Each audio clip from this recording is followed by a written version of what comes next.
على رأيك أعرض عليك عرض ما يتفوتش. بعد عمر طويل يعني اندفن في مقابر معمولة من الرصاص بالكامل. المقبرة تفضل تشع بيك نور لحد بعد ما تموت بيجي 100 سنة. هقسط لك يا سيدي على 5 سنين. سنة 1903 في مكان مليان بالناس العلماء والفزة والناس العباقرة اللي موجودين في العالم كله، بتطلع واحدة ست على المسرح علشان تتكرم بأول واحدة ست عالمة فيزياء تاخد جايزة نوبل في التاريخ. والناس كلها كانت قاعدة بتسأل، هقول واحدة ست تطلع تاخد جايزة نوبل وهي ما خدتش الشهادة الجامعية بتاعتها غير بعد سن 30؟ مش هنعرف نحكي القصة هنا، احنا هنركب حاجة بسرعة نروح بيها بولندا سنة 1867. في السنة دي وتحديدا في 7 نوفمبر بتتولد لينا بنت كان اسمها ماري كوري.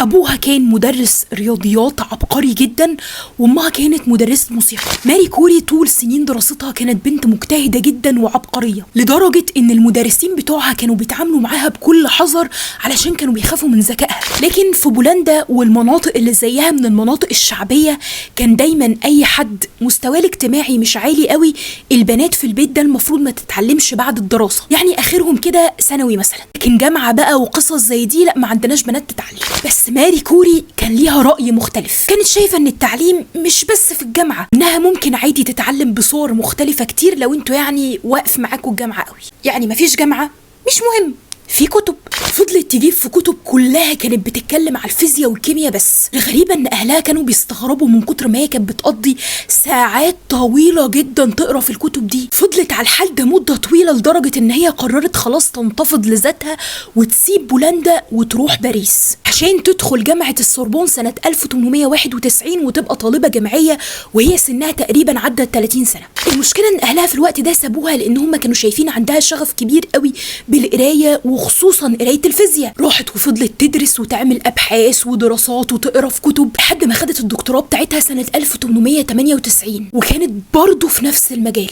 من كتر اجتهادها العلماء في مختلف دول العالم عرفوها، فبقوا ياخدوها معاهم في الاماكن اللي بيحضروا فيها الحاجات وبيعملوا فيها الابحاث الكبيرة المهمة اللي بيخدموا فيها البشرية، عشان تطلع كده في وسط الايام وتكتشف لنا اهم عنصرين موجودين في الجدول الدوري، الراديوم والبولونيوم اللي خادمين العالم لغاية وقتنا ده. واللي عشان الاكتشاف الفظيع ده بتتكرم ماري كوري بجائزة نوبل سنة 1903 كأول ست تاخد جائزة نوبل وأول عالمة فيزياء. لكن المشكلة إن ماري كوري من كتر شغفها وحبها للأبحاث والدراسات كانتش بتاخد بالها من أدق التفاصيل اللي عملت لها مشكلة كبيرة قوي صحية. المفروض لما تيجي تتعامل مع المواد المشعة أو المواد اللي فيها رصاص وخرسين وحاجات زي كده لازم بتكون واخد احتياطاتك بشكل كبير جدا، إن المواد دي مضرة بالصحة بشكل كبير. فللأسف هي كانت بتتعامل معاه من غير حذر، كانت ممكن تخلص الأبحاث بتاعتها وتروح تاكل وتشرب بإيديها عادي. وللأسف ده مع مرور السنين عمل لها مرض كان اسمه الأنيميا اللاتعرقية. الأنيميا دي اللي بتيجي في الجسم بسبب فرط الإشعاع أو زيادة المواد المسرطنة، واللي هتموت على أثارها سنة 1934.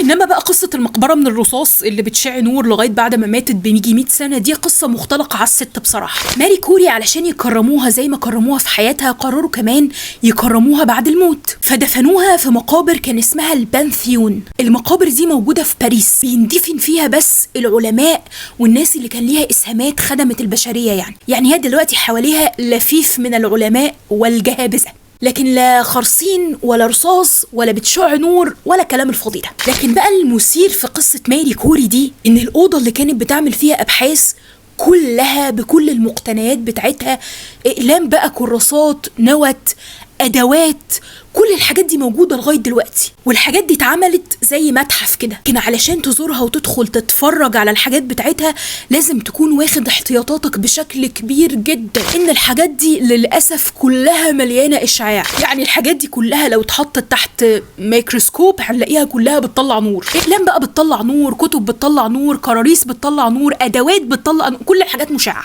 ده علشان ماري كوري كانت كل تعاملاتها مع المواد اللي بتطلع اشعاع اصلا. واحدة اكتشفت الراديوم والبولونيوم، عايزين الحاجات بتاعتها تطلع فيها ايه يعني. المهم وافقت على العرض بتاع اول الحلقة، ما تخافش القسط مش كبير. Collège américain de radiologie et de la société américaine de radiologie pour le témoignage d'estime qu'elle m'a apporté ici et auquel je suis extrêmement sensible.